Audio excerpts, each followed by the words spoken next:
Blue lights and sirens, yeah, it's time to go. No time to defund us. You should know that we're not perfect. We're human, we're flawed. Just save us some grace for the sake of us all. We're holding that thin blue line, 'cause that's what we do. We don't do it for the glory, we do it for you. Hello, Vax Choice and Clout Hub community. Thank you so much for joining us today for another episode of In the Lion's Den, hosted by Dr. Bill Lionberger. How are you doing today, Dr. Bill? I'm doing fantastic. I'm excited for this upcoming December and Christmas and time with the grandkids, so it's an exciting time. I'm very excited for today's episode. Today we have Del Bigtree, who, if you are unaware of who he is, which would be shocking, if you're in this movement, watching our shows and things like that, but if you are unfamiliar, Del Bigtree is one of the leading voices of the MAHA movement.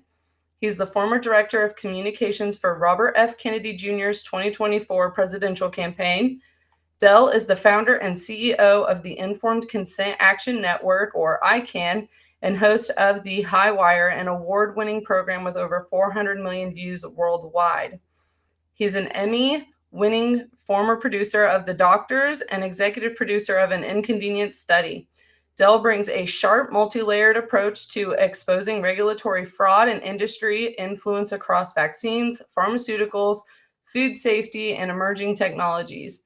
Through ICANN, he has filed more than 1,000 FOIA requests and won landmark lawsuits against the federal agencies, including HHS, NIH, FDA, and CDC, cases that forced the release of Pfizer's COVID-19 vaccine trial data, the CDC's V-Safe injury records, and helped restore Mississippi's long-denied religious exemption.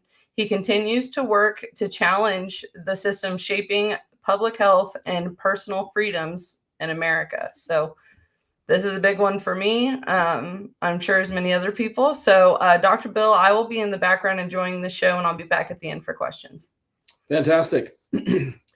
So today's show, The Lion's Den, the name of the show is Vaccines, Bot Science, Broken Children, and the Dark Truth, where basically pharma's bought and paid for science gets cross-examined, and where the first duty is not to their profits, but to your children. That is our first duty. If you still believe your body, your child, and your choices belong to you, you're in the right place. They told us trust the science. What they never told us was who owns it, who writes it, and who gets rich every time a child pays the price. They never told us the science they sold us was designed, funded, and scripted by the very corporations that profit when our kids are injected, damaged, and our questions get silenced. For decades, unelected agencies and pharmaceutical giants have ruled by slogan, not by proof, fast-tracking products, dodging real double-blind safety trials, and hiding behind legal shields while families bore the consequences and are told their children's injuries are all a coincidence.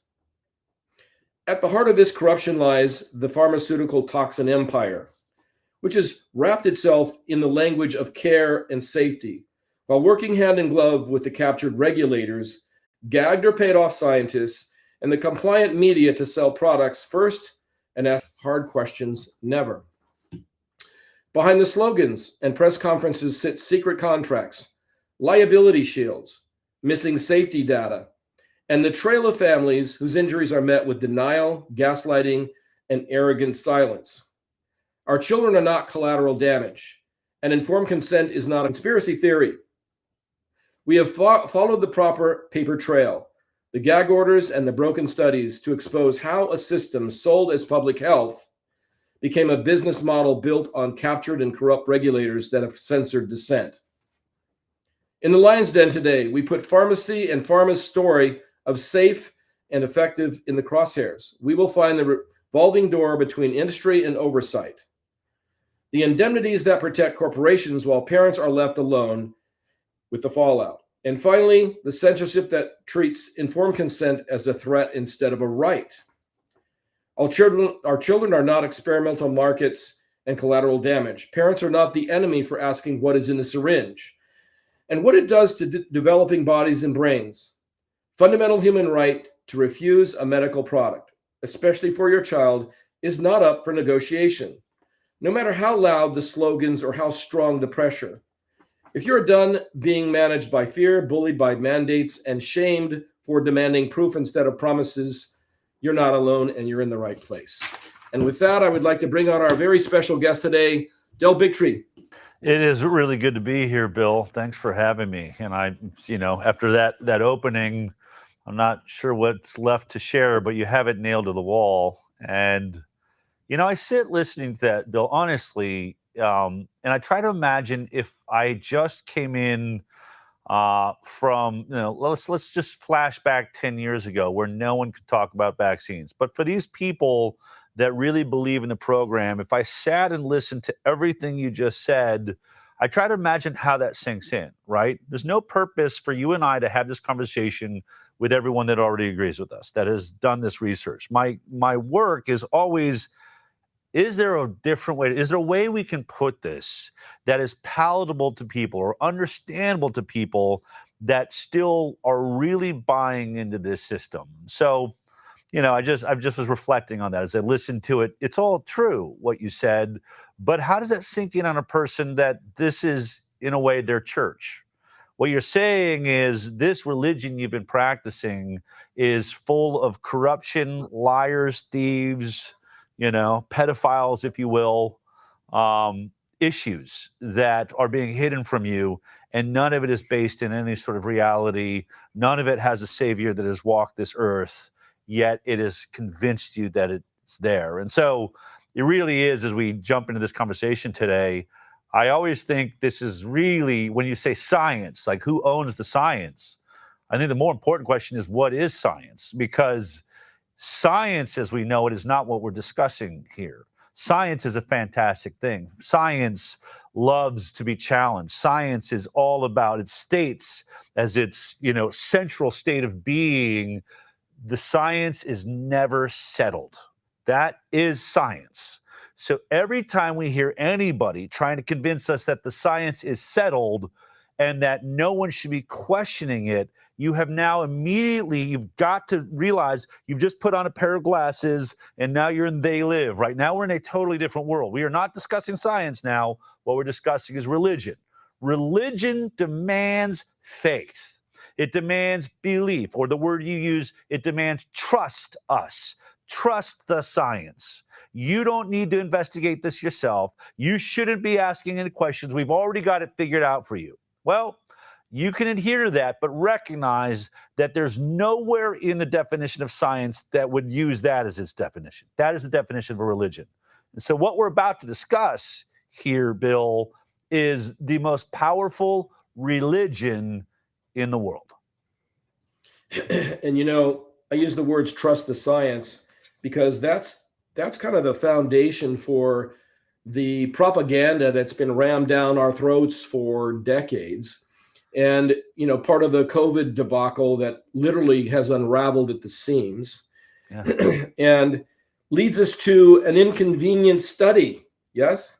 Yes. Which is really enlightening. And I think that begins to lay a better foundation of truth. Yeah. Yeah. So that's the film that right now is careening towards 100 million views worldwide. We just released it back in October. It's doing amazingly well. For anyone, any moment in this podcast, you can go and you can watch it for free. You can download it. You can share it. You can own it. You can do whatever you want with it. Just go to aninconvenientstudy.com. But at the heart of that study is really, how would we prove our position, Bill? The position being what you just stated, there is no science. It's been bought and paid for. There's been no proper safety studies of any of the vaccines we're giving our children. This is something that I do not state based on an opinion. I state it because my nonprofit has the most successful legal team in this space to ever challenge the government. We have sued every government health agency and won. I've won against the CDC, the FDA, NIH, Health and Human Services. And as you've pointed out, not only have we won against the government, we've then taken what they've admitted in courts, which is there is no science that they can give us, that this mountain of evidence that exists on the safety of vaccines does not exist. That's what we sued for. Hand it to us. Where is it? They can't provide it. It doesn't exist. And that's what they've admitted in court multiple times. And then we go into states like Mississippi, where they are forcibly vaccinating, as they, the mandate exists across this country, but there's only a few states that don't allow you to opt out. Mississippi was one. And last year we won back the religious exemption for Mississippi students so that kids can go to school without being vaccinated if they want. And I'll tell you right now, breaking news, I'm going to announce it on the High Wire this week. We just won in West Virginia. Every kid in West Virginia is now allowed to go to school based on religious exemption. That is years and years in the making. My nonprofit, I just want to give a shout out to everybody that sponsors the work that we do. We're a nonprofit. That is one of the biggest wins of all times. Mississippi was huge. To do it twice means we're on to something. And, there's going to be appeals. There's going to be pushback because they realize that we are bringing down this castle that has been built on sand. But at the heart of it, to get back to an inconvenient study, if you've never done a safety trial, you've never tested any vaccine we've given to our children, and this you can take to the bank, despite what any expert might say in the New York Times, you will never see them provide a placebo-based trial of any of the childhood vaccines that we give our kids. They are now admitting this for the most part. And what they're saying is we don't have to test the current vaccines against saline placebos. In fact, it'd be unethical to do so.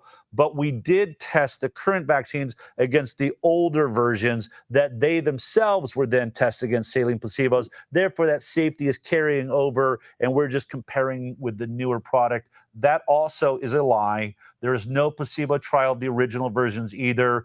And that is the last part of this argument that I'm really fighting in courts and fighting in the media, because it's just simply not true. They cannot provide a saline placebo of any of the vaccines, even prior to the ones that we're taking. So we're on the verge of absolutely decimating any semblance of what you would call science. But how would we prove now? In the end, all that says is, okay, well, they haven't done the science. That doesn't mean the vaccines aren't safe. It just means they never proved that they're safe. And so now we have a problem, which is we've never done the proper science. And so how do we figure out if vaccines are causing autism? How do we figure out if vaccines are causing ADHD? How do we figure out vaccines are, let me use a softer word, contributing to eczema and asthma and lupus and multiple sclerosis and diabetes? All of these things that are currently skyrocketing in every kid in America with no known cause. If vaccines are one of the major contributors to the greatest decline in human health that has ever been recorded, which is what we're watching right now, to be clear, in the 1980s, the chronic disease rate of American children was about 12.8%. 12.8% of our kids had either a neurological disorder or an autoimmune disease. Now in 2025, actually since about 2015, we've known that rate is now 54% of America's children have chronic disease. So from 12.8% to 54% is the greatest decline in human health ever recorded. So something's doing it. There's, as Bobby Kennedy and any decent scientist alive on this planet would say, epidemics like that, like when you see a giant rise in decline of health, it cannot be caused by genetics. So something environmental is doing it.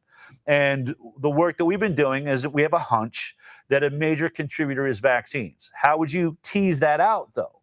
Well, you would have to do a study where you take children that have, basically live in the same area, have many of the same approaches to life, only one major difference. One group is not taking any vaccines and the other group is. That is what's at the heart of an inconvenient study. Back in 2016, Bill, as you know, I was traveling with a documentary called Vaxxed, From Cover Up to Catastrophe. Many credit that film with igniting the medical freedom movement around the world. Of course, that was a movie about a study about vaccines and autism that happened at the CDC. We had a whistleblower at the CDC, Dr. William Thompson, come forward and said, we committed fraud in that study. We saw a correlation between the MMR vaccine and autism.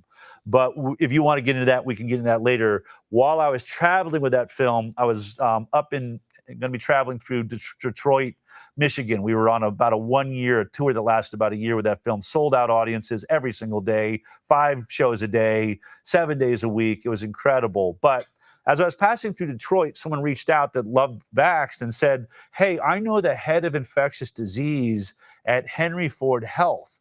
Henry Ford Health is one of the greatest research institutes in the world. And so they said, would you like to meet him? I can talk him into having dinner with you. I said, of course. I would love to have that conversation. So we met for dinner in Detroit in 2016, and he sat down with me, and he actually surprised me. I was expecting a fairly hostile, dinner where I was planning on and challenging him on the safety of vaccines. But he led out by saying, Del, I've watched your film. It's very compelling. But you've been saying something as you're traveling the country. I see these YouTube videos that keep popping up. You're saying something that I found very disturbing. You keep saying that they've never done the proper science to establish that vaccines are safe. And he said, so I took issue with that, and I sit on the biggest databases in the world. That's how we do the research that we do at Henry Ford Health. So I went to investigate all of the background safety science around vaccines so I could bring it to you. And he said, and I'm shocked that I have to sit across from you and tell you that you're right. None exists. There are no placebo trials of any of the childhood vaccines. It's like, I'm shocked that that is the case. He said, now, and to the point I made earlier, he said, that doesn't mean that vaccines aren't safe. It just means we can't say that they're safe. And I said, and yet you do 24 hours a day on every news channel, every scientist, every news anchor makes that statement exactly. And so that's where I have an issue. And he said, so that's how the dinner started. He ultimately said, I don't know what I can do about it, Del. I mean, it is problematic. I still believe in the vaccine program. And I said, would you ever do a study comparing vaccinated to unvaccinated? And he said, yeah, I would do that study. And I said, then I think you should. And I think, if you did, we could get to the bottom of this issue that is creating a civil war almost in this country between parents that believe vaccines are dangerous and those that believe they're the greatest invention of the 20th century. Let's get to the bottom of it. We can prove it. And so it took 4 years for him to finally do the study. He did it in 2020. And then suddenly he went silent. He refused to publish it, wouldn't submit it to peer review. Finally, I got him on a phone. I said, what's going on, Dr. Zerbos? And he says, I cannot publish this study. I was like, what do you mean you cannot? You can't or you won't? He's like, I won't. And I said, I don't understand. He ultimately said to me at that time, Del, when I agreed to do this study, I did not realize that I would be agreeing to ending the vaccine program as we know it. And I said, what do you mean? I mean, it's just a study. He said, yeah, I know. I was like, is the study that bad? He's like, Del, it's that bad. And I don't want to be the person that ended the vaccine program. So that's how the conversation went for a couple of years. I finally asked him to dinner in 2022. I took recording equipment, hidden cameras, and I went and had dinner with him. And that's at the heart of an inconvenience study. If you want to see what he says, as he hands me the study, I'll talk about some of the data if you'd like. But really, you have to see the film to watch a world-renowned scientist, totally pro-vaccine, that set out to do a study to prove that we were wrong and ended up having a study that is the most damning indictment of our vaccine program that has ever been witnessed. Of course, the study's still unpublished, but we decided the world needed to see what it was about, and that's an inconvenient study. Everyone should watch this film. And even if you think you understand this issue, I don't think you've ever seen it laid out this clearly. This is a tool. This is an ICBM missile on this issue. Everyone should take it. Everyone should share it with everyone they know. When you say, you make the comment, medically there's no cause, right? The other side, we'll call them that, says, well, medically we can't really prove causation. It's so disingenuous. You can math the science out of this thing, okay? You can look at the number, what are we, 73 plus and counting vaccines on the schedule and rising. We're the most vaccinated country in the world, and yet you can look at the correlation between all of the conditions and many more that you mentioned and the books that are written about it that you've been involved with and others. In terms of all of these correlations, literally, you can look at our side. Our side is we work with the vaccine injured every day. We work with the parents with the vaccine injured children, or the parents that don't want the vaccine injured children, right? And that's not hyperbole. That's reality. The reality is there's more than just the theory here, okay? And those of us... Look, I'm all, Bill, let's be as honest as we can about the argument about what you just said. What they will say is you don't have proof that the vaccine caused the injury. We are, as you and I both know, I'm interviewing parents that claim their children were injured by vaccines. So are you. I have seen enough of those stories by lawyers and doctors with video footage saying, I love you, mommy, I love you, daddy. And then that was the day we went and got the vaccine, and this is them drooling in a diaper, and they've never spoken since. So we've seen that anecdotal evidence, but let's admit, the other side is saying you are making a causal attachment, based on timing to that event. But what they will say is it's easy to blame vaccines because kids are getting vaccines all the time. And it just happens to be that natural occurrence, that the seizures that suddenly appeared at 2 years old, that was going to happen naturally. The fact that they were speaking to you and then suddenly lost the ability to speak, really, that was you just not recognizing your child was always autistic. Maybe they weren't even speaking to you. Oh, you have video footage. Well, that happens. Sometimes kids just stop speaking, suddenly start drooling, start having seizures, and then stare at the wall and play with, cars the rest of their life, toys, and never speak again. I mean, but I just want to be clear, Bill, if we're going to win this right now, let's at least point out what they're saying to us, right? You don't have proof of a causal relationship. So how do we get there, Bill? That has been my task for the last, since 2016 when vax came out.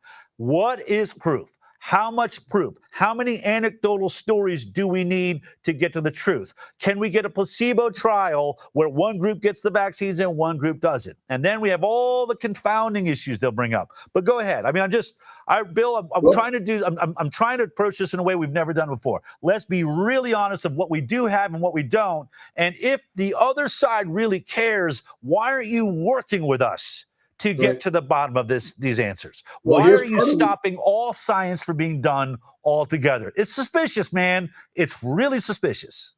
Well, one of the things to your point is we do have some of the science and data.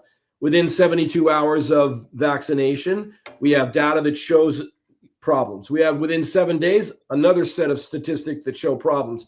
Now, if you were trying to put a regular medicine through, not a vaccine, and you had these kinds of signals, it would trigger all kinds of other things to happen. Pull it down, go evaluate it. But in vaccines, for some strange reason, the triggers don't go off.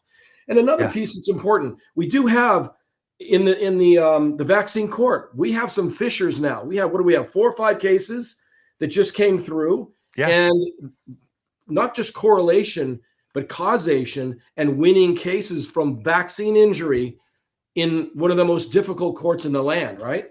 Yes. I mean, you're right. So to fill in the gap on some of what you've just said with data, which is all that we can do here, this is science. And remember, people will say, Del, you're not a scientist, you're not a doctor. Yeah, I'm a journalist. I just do research. I know how to look things up. I know how to put a team of scientists together, and I know how to bring that research and explain it to people. But here's what you're talking about. You're talking about SIDS, sudden infant death syndrome, right? One of the dumbest. I mean, the fact that there's something named that in medicine, right? Sudden infant death syndrome. Why don't they just say spontaneous death syndrome? Spontaneously combusted in death. I mean, that's how dumb this statement is. It's so unscientific, but we really don't know what's causing it. But to your point, when you look at all of the reports of SIDS, what we recognize is that over 70% of them are happening within 2 days of vaccination. If vaccinations are happening every 3 to 6 months, depending on what part of the schedule you're in, if we're going to look at science, we should be seeing a pretty even space out of those babies that are dying across all the days of those 90 days. Or 120 days or whatever you want to look at. But instead, when you see it all grouped, not right before the vaccination, by the way, you don't see any happening there. There's nothing happening 1 day, 2 days before vaccination. But holy cow, right after vaccination, that's where all these reports are happening. Pretty good anecdotal evidence, right? As it stacks up, as you're pointing out, any other drug in the world, we would immediately halt everything. Babies are dying. And of course, we've just heard this week, the FDA now admitting that they know for sure 10 babies were killed. 10 kids have been killed by the COVID vaccine. And then also Supreme Court, in the vaccine court, just 2 weeks ago, one of the first cases in a while, it used to be more often, But we have now a case where an 11-month-old baby turned blue and died in their crib 5 hours after receiving 10 vaccines. I believe that was in court for almost 10 years because, boy, they don't want to ever admit it, and they're going to torture you and make it so expensive that they never lose, but they just did. Causal relationship between 10 vaccines at one time, an 11-month-old baby killed them 5 hours later. That's going to open the floodgate. And we can look at things like during COVID, when we know that the vaccination rates dropped. They were complaining about it every headline because no one wanted to go near a hospital. Who would? You couldn't get to a loved one. They were separating you. It was like Alcatraz, instead of a hospital. It's there to protect you. It's there to separate you and block you. So no one was taking their kids in for vaccines. And guess what? The SIDS rate absolutely crashed during COVID and didn't exist for the years that we weren't going near hospitals. So look at, take that as you will, but just to back up all the points you've just made there, Bill, it's all backed up by data. And what else are we going to do? What else do we have to look at? Right. And again, the math and the data speaks volumes. If you can go to the VAERS, the underreporting in VAERS, but the amount of injuries and death that were reported would have stopped pretty much any drug. But again, there wasn't a signal, or we're artificially clamping down on that for X reason, right? The reason is pharma doesn't want it. Pharma doesn't support it. Pharma's making money. They don't want to change the status quo, right? Right. That's really the root of this problem, and it doesn't go away. No matter how anybody wants to try to sugarcoat it, how many advertising pieces go out there, you got to come back to, all of these bad elements all collected in the same place. And there are cracks in the system. We're going to continue to open up those cracks and get inside, just like, whistleblowers, in every facet to help us get the real information. Back when we were looking at VAERS, we had a whistleblower that came out and gave us other database information that we didn't have. And then we got the DMED database, and it continued to grow from there. And we look at the really incredible information from DMED regarding the military and how accurate that's supposed to be. And you can't look away from the reality here. So we're back to parents. Well, just to that point, though, let me just interject this very quickly. You're like my Jeffrey Jackson today. People that watch the show and Jeffrey Jackson comes on, it's so sorry to be interrupting you. But here's what's amazing, Bill. The DMED data, you're talking about the military data. Skyrocketing rates of heart attacks amongst the military suddenly happen after they're getting the COVID vaccine, right? Things like that just become so blatantly obvious.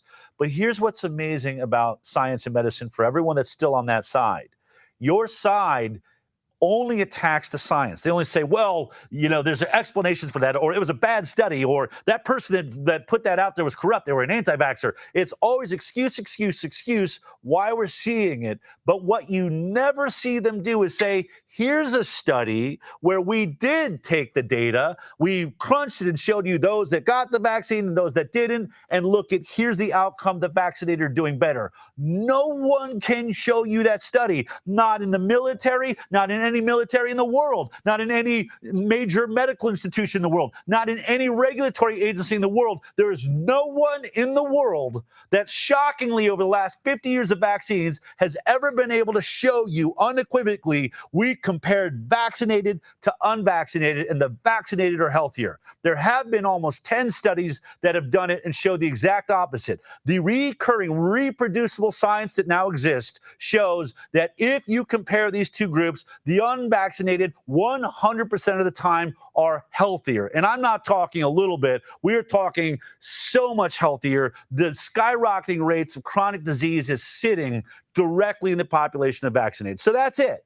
They can sit there and they can put down the science and try to poke holes in it, but why can't they produce their own science? If these products were designed to make us healthier, shouldn't that be the easiest thing to show us? And yet they cannot show that.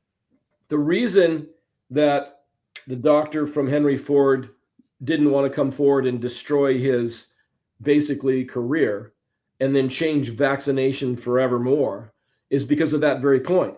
The point is the real science is settled. The unvaccinated are healthier than the vaccinated. That's the real science, which is settled at this time. You go look at the Amish, for just throw it in there for a minute, okay? They don't vaccinate. They don't have SIDS. They don't have these childhood injuries. They don't have any of it. They're down to goose eggs, okay? What don't they do? What do? They have a healthy lifestyle, healthy food, healthy, but they don't vaccinate, right? Right. That's the wild herring that people tend to want to put it off in the corner. It's the reality. You bring it up front and center and face it head on, because that's the problem that we're dealing with, and we can't get around it, and we're going to have to deal with it because it's going to have to change. And that's why we're in the fight in Frontline Health Advocates, where we help people with escaping the jabs. That's where your education helps people to understand why they want to do that and all the ways that they can, get in the fight in all of these state institutions that have captured basically the space. They have captured the medical institutions. They've captured the doctors. They've captured it all so that they can't get the help that they need. So It's taking your lawsuits to make it happen, right? Look, here's one of my biggest beef, Bill, is that every drug has side effects, right? We know that. We see it. Every commercial has to list those side effects. In fact, Donald Trump and Robert Kennedy Jr. have done a really nice job of making them list even more of the side effects. So these commercials are going to get really long and even more disgusting than they already were, which is sort of the penance in order to stay on television. But every drug has side effects, and every doctor is taught how to handle the side effects. Usually, the first thing saying, let's stop giving you that drug, right? You're having a bad reaction. Why is it that no one in medicine is being taught how to handle all the known side effects of vaccines that are listed on a label that you never see? They're wrapped around the vaccine that's being delivered to your doctor, but your doctor never reads it. Your doctor's being told these are safe and effective, and if someone complains about an injury, you tell them it's not possible the vaccines did it. That is crazy.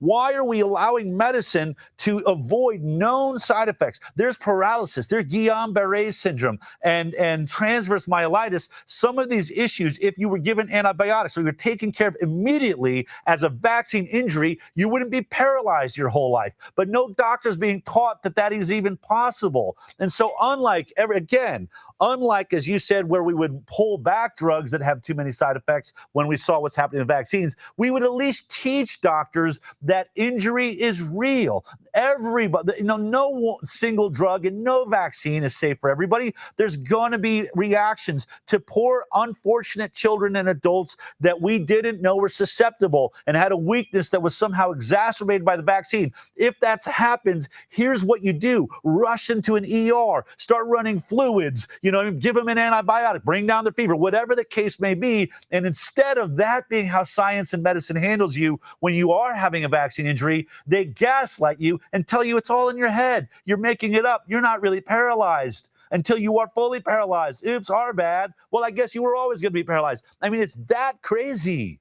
They're not dealing with, it's anti-science to believe there's anything on this planet that is perfectly safe. There's nothing. There's not a piece of food I could give everyone in a stadium where someone's not going to have an allergic reaction. And science doesn't ignore you. It doesn't say you're making it up when you're vomiting all over yourself and having seizures. It says, let me jump in there. Let's clean your system. Whatever you just ate, you're having a reaction. Whatever we just injected into you, you're having a reaction. Why is science not at least doing that?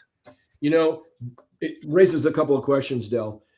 First of all, most of the practitioners really, honestly, can't tell you what's in these vaccines. No. If you were to take them to task and begin to get into the weeds on the questions, they would be lost in the weeds. That's the truth of it. The next thing is this. When you talk about training, here's what they're being trained in. They're being trained in how to coerce you. That's literally part of their training. How do I force you, coerce you? Why? There's money involved. For the doctors, they get incentives. Okay, this is really important because the doctors are getting an incentive. If they have a certain percentage of their practice that's vaccinated at the end of the year, they get a big bonus. Do they tell that to the patient? Oh, by the way, if you come on board, Sally, I'm going to get a big bonus and I'm going to kick some back to you or whatever.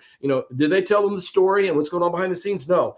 The reality is that they're being trained to coerce, trained to basically try to force you into this. And some of it's financial and some of it is whatever. But at the end of the day, and you make really good points. I want to point out, yes, I don't want to say that doctors are greedy and that's the reason they're making this decision. That's not. I really do believe, because I've met many doctors that really think what they're doing is right. So they're not purposely engineering your child so that they can make a buck. And oftentimes they're not the ones that directly see that bonus, because these hospital systems are so big now. It's the hospital saying, if your vaccine rate drops below 98%, we're going to fire you from our system, not being told that the hospital system is getting a multi-million-dollar kickback from the insurance companies for hitting these milestones. But all that to say that ultimately there are incentives, but the doctor is not being told the truth. Why is it teaching you to bully you? Bill, right. It's just like if you're in the military. There's a reason why we bring in 18-year-olds and not 35-year-olds into boot camp. Because if you scream, charge that bunker to a 35-year-old, they're going to be, well, hold on a second, there's bullets coming out of that bunker. I mean, is anyone going to stop the bullets before I charge? Like, hold on, you're not allowed to ask a question. Charge the bunker. That's your state. That's your mandate. You go do it for America.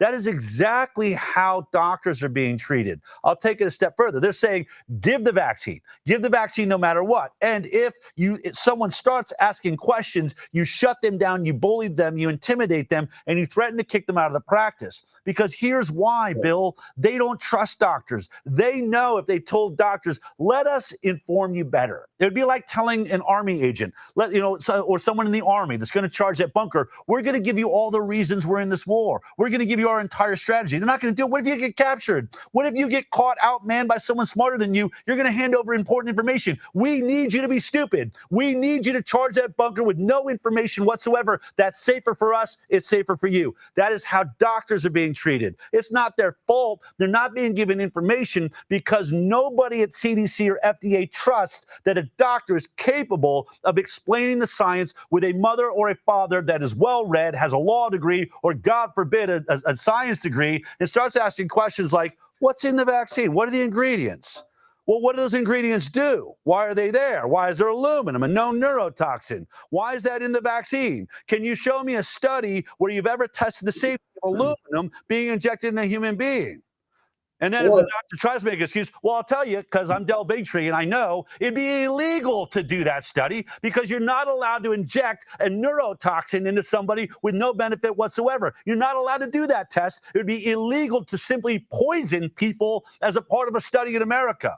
But boy, we'll put it in the vaccines without any safety and never do that study. And so they know no doctor can handle people with the truth. So you're better off bullying, pull out that gun, charge that bunker, shoot everything in sight. If you die, so be it. We'll lose you. We don't care. But don't ever allow questions to be asked because you can't handle the truth. You know, you raise an important point about what's in the vaccines, and you mentioned aluminum, thimerosal, mercury. Let's see, how much mercury are you supposed to have? Oh, you're not supposed to. It's one of the most dangerous substances on the planet. Oh, okay. And then what does OSHA say about how much you should have? Oh, none. Oh, you shouldn't have any exposure. And then how many shots with how much mercury, thimerosal, aluminum are you going to get over the life of that child? And how many times does that exceed the threshold every time? And then how much of that have you informed consent with the parent, the family, right? Yeah. It doesn't happen, like you're saying, because they don't want them to probably know that level. You know, it's kind of like going to the dentist and remember we had the amalgam questions about that, you know what I mean? And they all had the argument, oh, no, it can't. And then we had all the science that said, yes, it can, right? As you've just pointed out, there is no good answer to that question. It'd be like, how much radiation is good to inject into your body? Like on purpose? None. Right. I mean, mercury is the second most toxic substance on Earth. Let's be clear. Robert Kennedy Jr. has finally banned all mercury. And it was like the end of the world. Like, oh my God, we needed our mercury vaccines. It's the craziest thing we've ever seen, the attacks on Bobby Kennedy. But let's take it away from aluminum or mercury. Let's take it to something simpler. Like, how about aborted fetal DNA? How about the DNA of dead babies?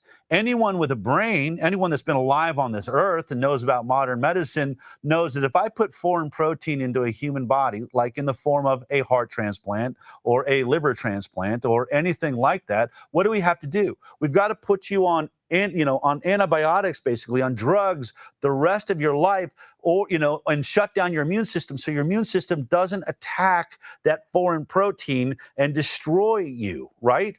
So how is it that it would be acceptable to inject foreign protein in the form of DNA from a dead baby Why is it there? Because that was the substrate used to grow varicella, the measles vaccine. In order to get measles, they grew it on the DNA of dead babies. Sometimes they used the DNA of chimpanzees or the DNA of hamsters, all of which, by the way, did you remember when they were trying to put, was it pig hearts and, pig hearts and baboon hearts, and people? It didn't work, right? So hamster kidneys just as bad as human kidneys. But the point is where is the safety study that said it was okay to inject billions, by the way, of particles of other babies' DNA, of other monkeys' DNA, of other hamsters' DNA and worms? These products, by the way, of all the products you could ever imagine giving a free ride, saying should have no liability and don't ever need to be safety tested, of all the products I would do that with, would not be the one that has heavy metals, toxic chemicals, polysorbate 80, and then hamster kidney cells and monkey and lung fibroblasts and dead babies' DNA, all of this, none of it safety tested. And if you told that to the parents, really, and that's just the opening salvo, right? That's it. Del, Yeah, I mean, what about there. What about SV40? And we actually know it causes cancer. And then what did they do? They snuck it into they took it out of the one that they got for the authorization, and they put it back in. All of the behind the scenes stuff that people really don't necessarily know. The reality is, if you knew all of that and had real informed consent as I'm just Joe parent.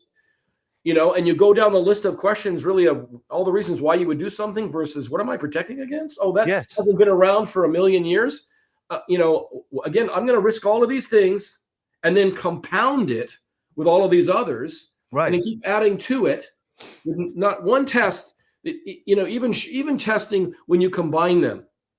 Okay, not even testing that, right? So, I mean, there's no real rational person, I believe, that would, when they look at that reality, would be signing up for vaccines, right? Right. How many human beings ever in nature caught measles, mumps, and rubella all at the same time? I mean, just, in all honesty, they'll say, well, I mean, your kids are digging through all these microbes all the time. Yeah, but how many documented cases of measles, mumps, and rubella at the same time?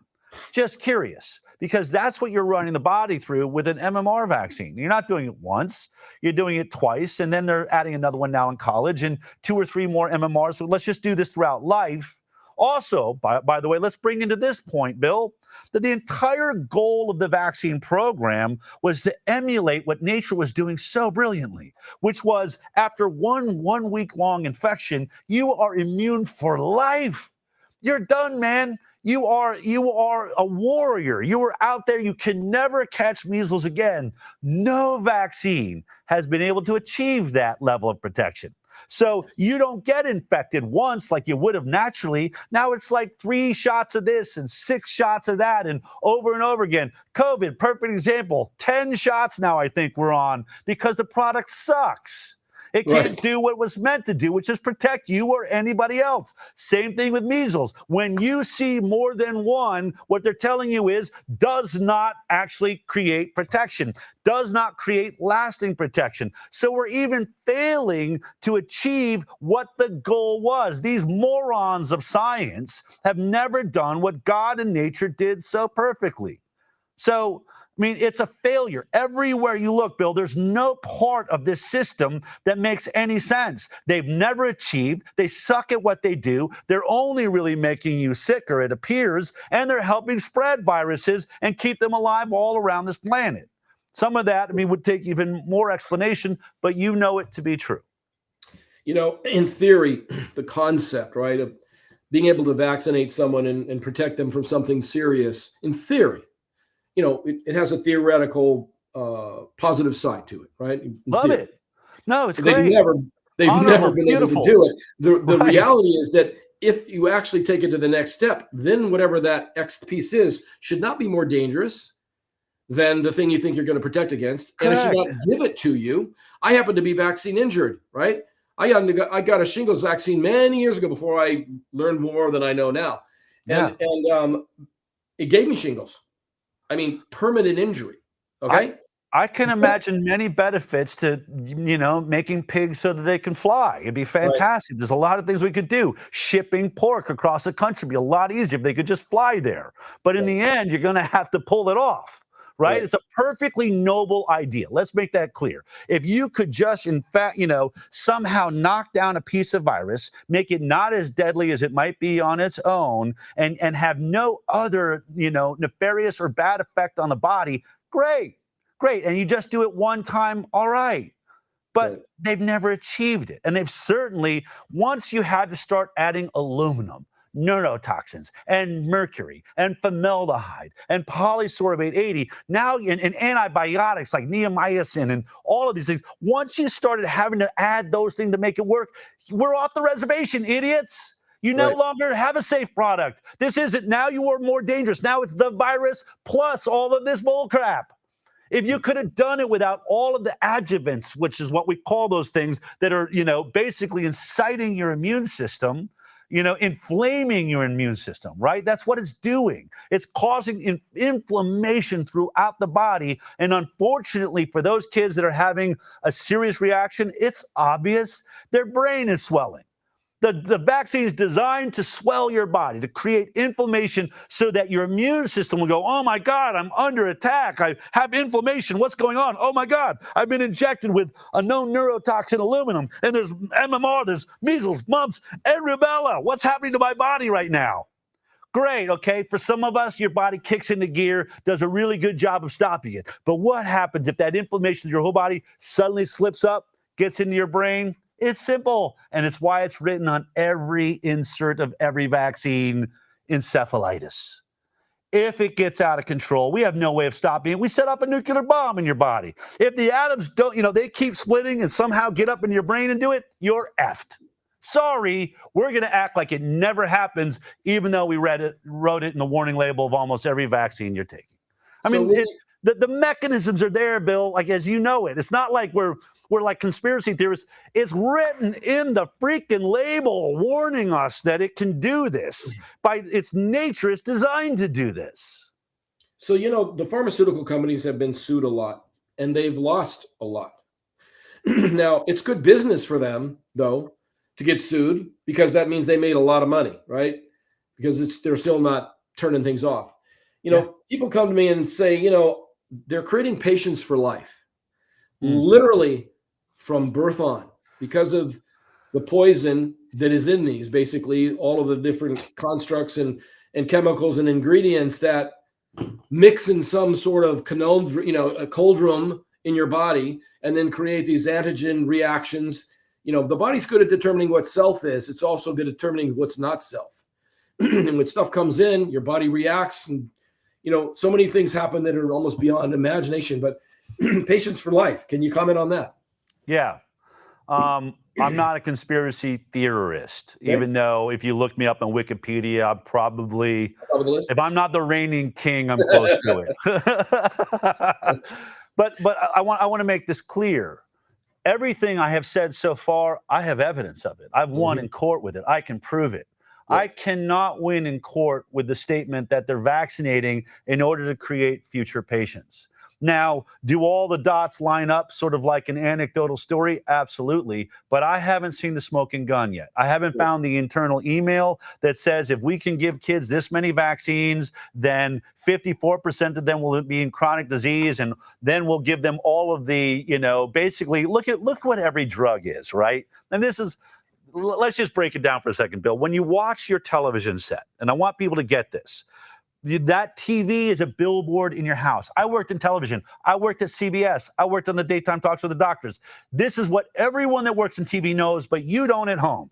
We don't see that as, an expression of our artistic creativity. We have one job and one job only: to keep as many eyeballs on that billboard as we can.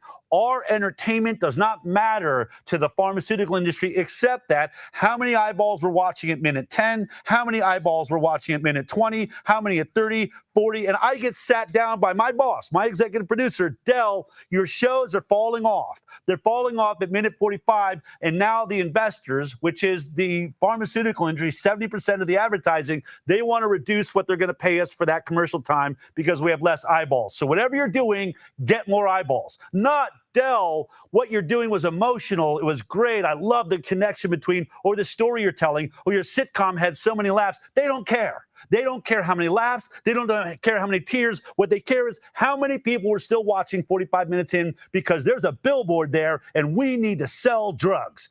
That's what it's there for, okay? So once you realize that and you recognize what's going on and you want to test me on that, count the ads. Spend this next week. Do yourself a favor and count the ads on especially your news shows. If you think your news is going to tell you the truth about pharma, go ahead and count what percentage of the advertising is on that network, on that news anchor, and recognize that's their daddy, that's who's paying the bill, and trust me, they're not going to say anything that hurts that advertising. But what are they advertising, Bill? What they're advertising is immune system blockers, ways to shut down your immune system. This drug will shut down your immune system to get rid of that eczema because your body's overreacting. This drug is going to shut down, the antibodies that are attacking your pancreas. We're going to shut down your immune system, shut down your immune system, shut down your immune system. Why? Because your immune system's out of control. It's overreacting. Every drug you're watching, all of these autoimmune diseases, rheumatoid arthritis, eczema, psoriasis, plaque psoriasis, lupus, all autoimmune disease, meaning your immune system is overreacting and it's made a mistake. It's attacking your own body. And the only way we can do anything about it is to shut that immune system down. By the way, at the very end, if you plan on getting a vaccine, do not take this drug because you have no immune system to be able to handle it and it will kill you. And by the way, you cannot handle a virus. If you're going to be around TB, don't take this drug because you'll have no immune system to fend it off. We're going to shut your immune system down. So to your point, Bill, if every drug we're watching on television is designed to shut down an immune system that is now overreacting, of all of the things that could be causing the chronic disease epidemic of our lifetime or the immune system disease of our lifetime, shouldn't we look closest at the one product that is inciting our immune system to inflame and overreact? And we don't do it one time, not 10 times, not 20 times, not 50 times, 72, 75, going towards 100 times. We are sending your body into an immune system overreaction on purpose. And then the drug we make a fortune off is going to take that body that didn't stop overreacting. Suddenly, it's on tilt. It's just running. It's fighting everything in my body. It's causing psoriasis. My hair is falling out. I got itching all over. I've got anal leakage. I've got all sorts of problems. And you know what will fix it? Our drugs. So that's your point. Look, it doesn't look so good.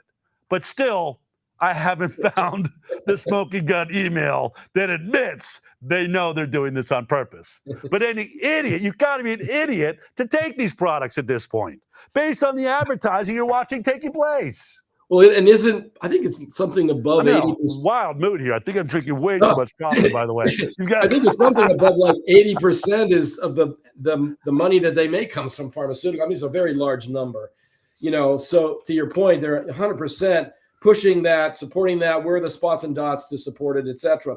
One of the things that I think is important to segue to here at the end of the show before we get to Q&A, talk about Bobby Kennedy and some of the changes that are coming in. And we talk about rebooting the scientific method. We need a full reboot. We need ethics. We need standards that are rational and reasonable. We need trustworthy people. And we all know we can't trust pharma as far as we can throw them because we can't. Yeah. So we have a formidable problem. Bobby's got a formidable problem in every kind of way trying to reel this thing in. But what are your thoughts in terms of a reboot? I think that Bobby Kennedy and Dr. Marty McCary, Dr. Mehmet Oz, Jay Bhattacharya, this is the dream team, man. We are never going to have a moment like this. Now, how much can they accomplish in the most toxic environment you can ever imagine? As you pointed out, it was pointed out at the top of the show, I was director of communications for Robert Kennedy Jr. I've spent enough time in D.C. to realize I hate that place. It's gross, it's disgusting, it's evil, it's awful. But Bobby was designed for it. We could not have a better person in position there. And he's doing amazing things. There are people, look, we would all love this thing to be able to just flash on a dime overnight. Suddenly the world just gets it, and we're not poisoning people. The world doesn't work that way, especially when you have something like 50,000 employees that are all receiving emails from the CIA saying block Kennedy and Macri at every move. You're doing great things for America. Don't allow them to do the science. I mean, that's what's going on here. But under those circumstances, what a track record. In just, almost exactly, we're coming up on a year now, removing chemical petroleum dyes from children's food, getting lead and arsenic out of baby food and baby formulas, investigations into fluoride, investigations into chemtrails, even by Lee Zeldin, as brought on by, some pressure by Robert Kennedy Jr. This week, some of the most important meetings ever at the Advisory Committee on Immunization Practices at the CDC. They're going to finally discuss potentially removing the hepatitis B vaccine recommendation for day one of life, the dumbest vaccine that has ever existed, and so dangerous for no reason whatsoever. A sexually transmitted disease you're only going to come in contact with sharing heroin needles or sleeping with prostitutes. I don't care if you plan on being the worst parent of all times. You still have a couple years where you have to worry about your kid living a life like that. So, I mean, that's finally up for discussion. Real discussions at the advisory committee on the overall toxic effect of all the vaccines together. Of course, mainstream media owned by pharma. Of course, all of them are screaming bloody murder. But you're right. The scientific method is now upon us. Marty Macri just turned down the latest vaccine, flu shot, I believe it was, saying that it appears to have no effect. It's not helping elderly whatsoever, so we're not going to prove it. That was the mRNA version of that vaccine. And what he's saying is clear. We are no longer going to approve vaccines based on the fact that it's creating antibodies inside of your body. That is a false endpoint. It means nothing. As we've seen, even though it's creating antibodies, if it's the wrong antibodies for the wrong strain of flu than the one that is circulating, then there was no point in taking that vaccine. In fact, it is creating a risk. What we're seeing is most times the flu vaccine is causing 4 times the rate of other upper respiratory infections. So you're making yourself sicker. And what he said is vaccines are now going to have to prove that they are reducing the rate of infection of the circulating strain that we are dealing with. I mean, like, this should be a news flash. It's unbelievable that, that we're finally, that's the scientific method. Doesn't that make sense? He didn't say, I'm eradicating vaccines from the planet. He didn't say, I'm totally anti-science. What he's saying is, don't you want me to make sure that that product actually stops the virus that you should be worried about this year? As if it doesn't, you're wasting your money and you're putting yourself at unnecessary risk. So many things like that are finally happening.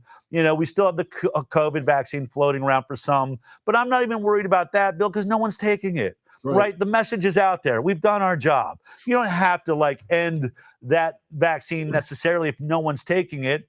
And also, I think there's some complications with President Trump in there that you have to dance around and his attachment to that particular vaccine. But under the circumstances, we have a stay of execution. And that's all that this is, Bill. We need to build new systems. And we need to be using films like An Inconvenient Study right now to enroll every person we know.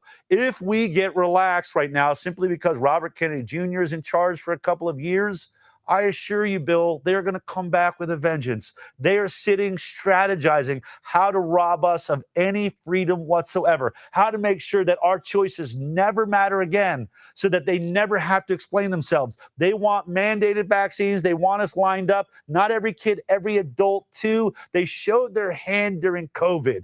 Everybody in Silicon Valley is developing apps to track you, to track your vaccine records, whether you get on a plane or going to a restaurant. If you think that multi-billion-dollar investment by Palantir and everyone else to track your vaccine and medical status has suddenly just been burned, they threw it in the garbage, to hell with that, They are buying their next politicians. They're buying their next moment to finally push that stuff through on you. And the only way we'll stop it will not be because of Robert Kennedy Jr. It will not be because of President Trump. It will be because you showed so many people the truth. Every one of you out there, that we now represent at least 60% of this country, and we're never going to vote in an idiot that's going to take our medical freedom away again.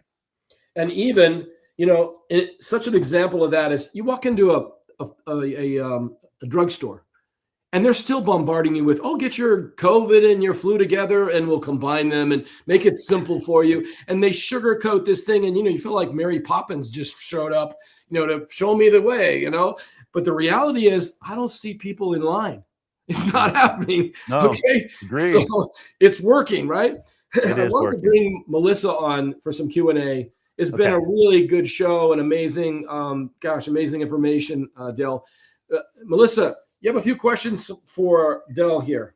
A few. I have been waiting for this opportunity for 4 years, Del. All right. So first off, I just want to say something on what you said, and I'm thankful you said it, is it doesn't take a conspiracy theorist mindset to realize what's wrong about these. Take out the depopulation agenda, take out Bill Gates, take all that out. They are not made safely. Right. I witnessed it myself.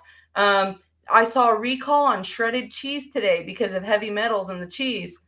I worked in quality and saw shards of metal going into your vaccines. That was my job, was to stop those pieces of metal. If I found too many pieces of metal, we had to relook at all of it again. It can be injected into you, which is worse because it's bypassing your body's natural defense system. So I just want to thank you for saying that. It doesn't take a conspiracy theory. Okay. So when I get down to, some people like the idea of vaccines, right? They want to feel some sort of comfort if their child were to get sick or they get sick. I want to make a point really quick, Melissa, on cheese, because I think I can make a point that's outside of where I'm at. I love cheese. My brother's a vegan. He hates cheese, right?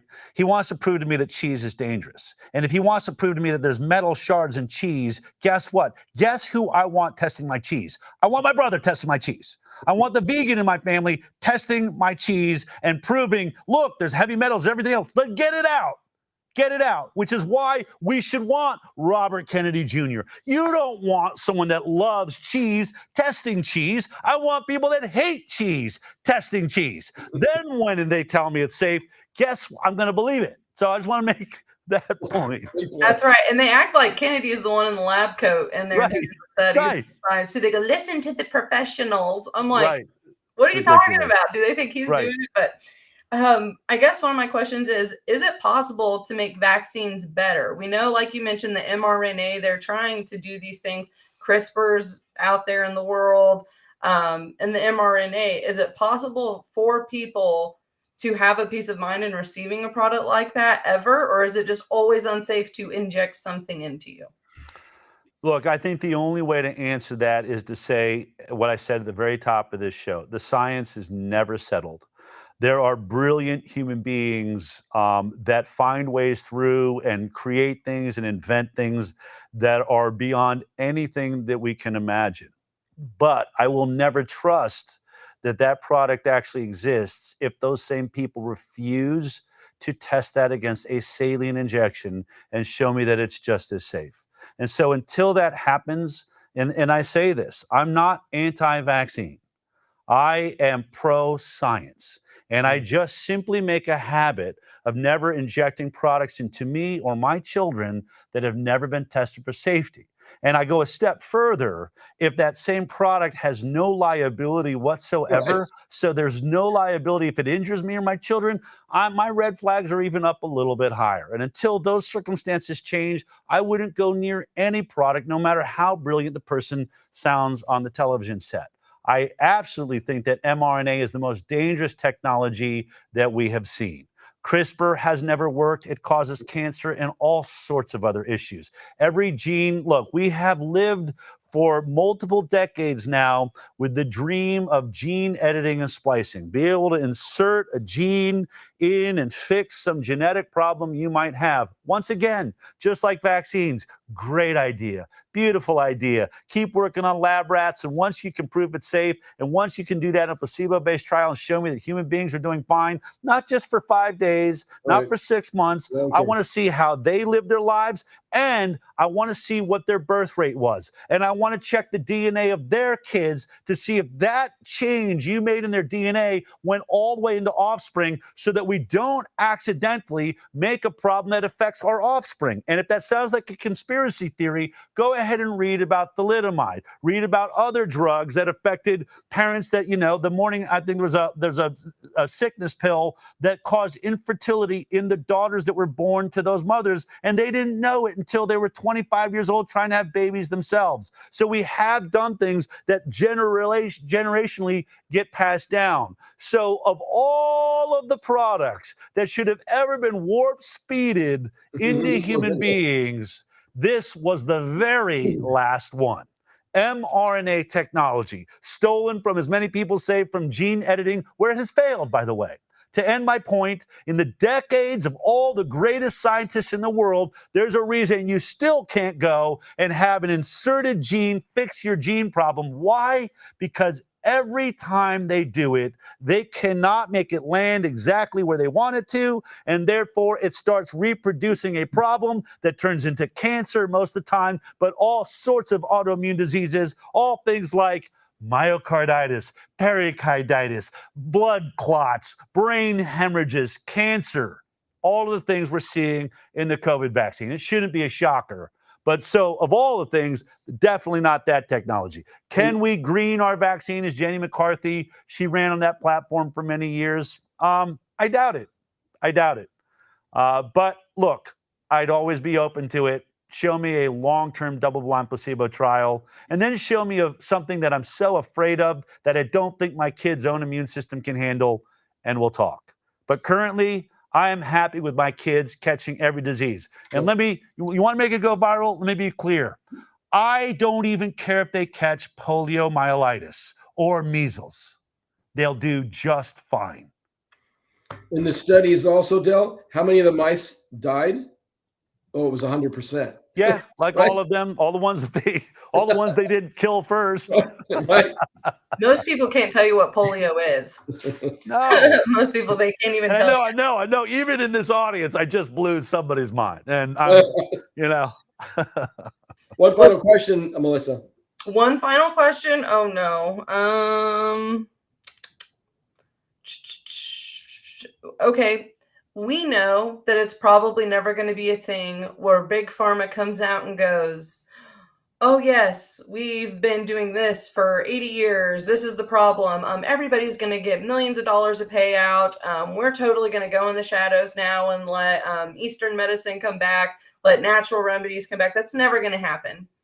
So what do you think the justice system looks like, or justice looks like, for those parents whose children have been affected by this? What do you think that actually is the possible outcome? And one last little one, Dr. Bell, I'm sorry, but where can people find the inserts and vaccines on their own? So let's start with the last question first. It's very important. Everyone can read every insert. First of all, I'd recommend, if you still believe in your pediatrician, ask them to hand it to you and just see what kind of attitude you get. If they're really open-minded, say, oh, great, yeah, I'll read it with you. Let's read through it. Or here, let me go get it for you.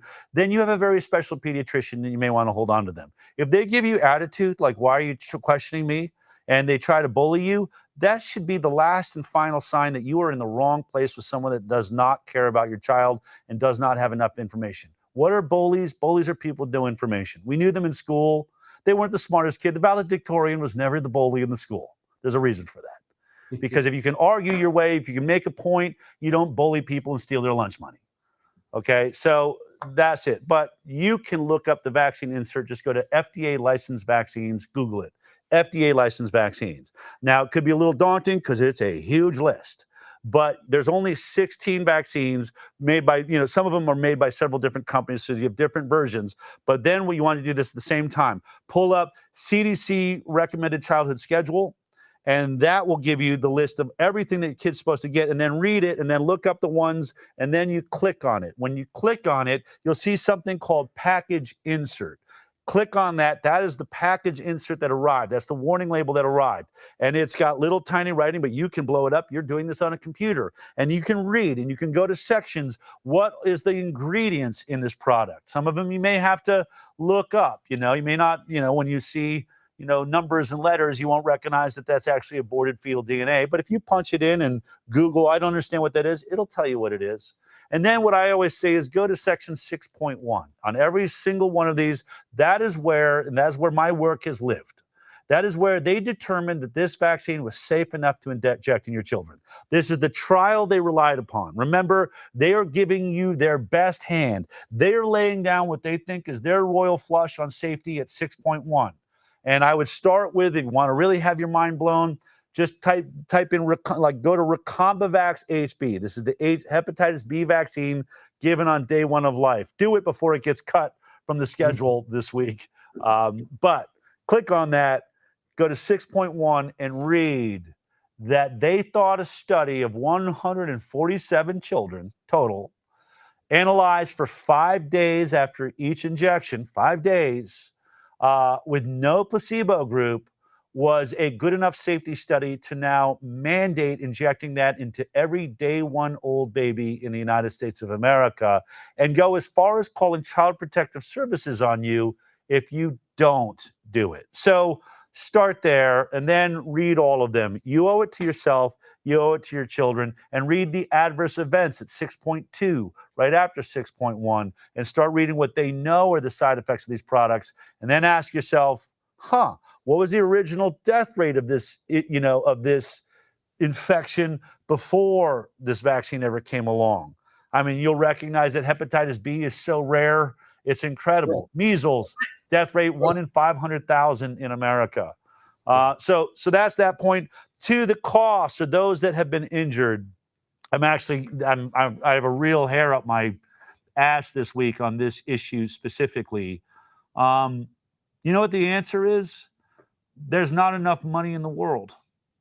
This thing is going to be so expensive, and it's the motive behind all of this. The astronomical costs, if our government was to ever admit that vaccines, for instance, cause autism, it is tens of trillions of dollars that they would have to pay out based on the numbers that we've seen. There's cases that have settled for 5 million, cases that have settled for 20 million. If you take that lower number, it is so astronomical. It would not just bankrupt our vaccine system.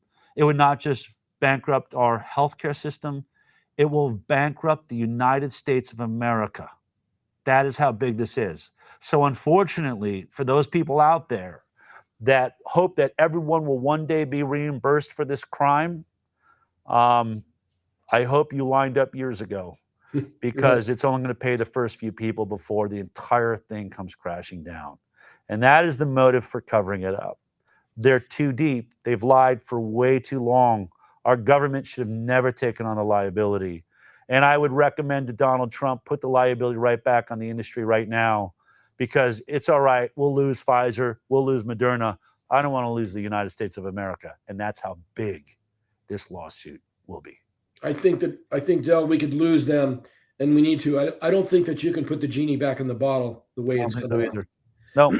And, we're reaching the end of our show today. I wanted to get just a couple of final thoughts before we end from you, in terms of where we go from here, and ICANN, and basically where people can go and get more informed, that don't do this every day like we do. So some final thoughts before we end.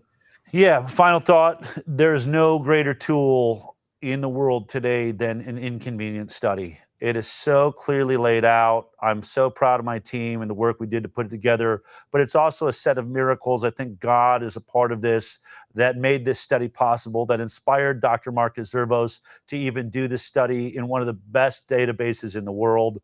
As you said, this is a genie. It's been let out. They're trying to pack it back in. They've threatened to sue me over this story. but it is in your hands, and you need to use it. We need masses now, not just in America, around the world. This is a world war that is being waged by the pharmaceutical industry. That is all that COVID was. Every world war before COVID was one nation against another nation, or one hemisphere against another hemisphere. COVID was the first time that every government in the world attacked the rights of its own people. It was the governments against the people, and it was funded and supported and created by the pharmaceutical industry and all of its lackeys at WHO and WEF. They are not done. They are not going away. They have not given up. They are still the most funded, biggest, most powerful lobby in the world. And by the way, every other nation almost in the world has now collapsed. If you look at the censorship happening on social media in England, people are being arrested for speaking their truth. In Europe, it is going down all over. The WHO is doubling down. The European Union has just decided, and England, that the reason COVID was such a disaster was they weren't harsh enough. That is what they just determined in their own court systems, that they didn't act fast enough or harsh enough. Not that we were a total failure, the vaccines didn't work, and the lockdowns destroyed more lives than that disease ever should have or would have or could have. So they haven't learned the lesson, and they are preparing for a final battle. You are going to be a part of that battle, whether you like it or not, and I would say stop whining about it. The great, what is it, Confucius that said, or somebody said, may you live in interesting times. We have never been more important as a species on this planet than right now, today. More important than our founding fathers, more important than John Adams, Thomas Jefferson, George Washington is you right now, because the United States of America stands as the last remaining beacon of hope and light for freedom in the world. And the pharmaceutical industry and the WHO and the Bill Gateses of the world and the future of AI is designing to take it away from you. It will be either lost or won by us, by this generation, by us staring at this computer together right now. It will be on us. We will either lay on our deathbed, as George Washington did and Thomas Jefferson did. I love the story of Jefferson and John Adams, both dying on the 4th of July, by the way, the same 4th of July. An amazing idea.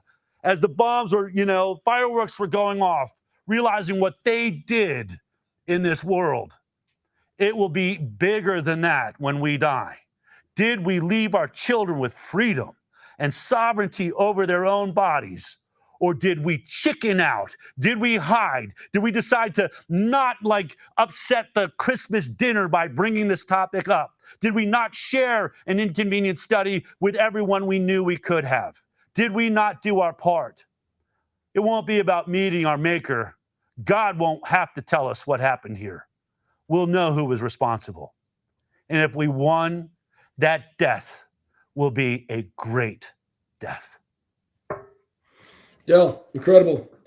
It's been amazing to have you on today, Del. I look forward to maybe following up down the road with more information as things evolve. They're going to continue to evolve. As you mentioned, they're not done. There's more planned, more money's been spent. It's when is it going to execute. And so, being aware and preparing yourselves for more of the same and maybe worse is important. Thanks for joining us on In the Lion's Den today. Take care. Blue lights and sirens, yeah, it's time to go. No time to defund us. You should know that we're not perfect. We're human, we're flawed. Just save us some grace for the sake of us all.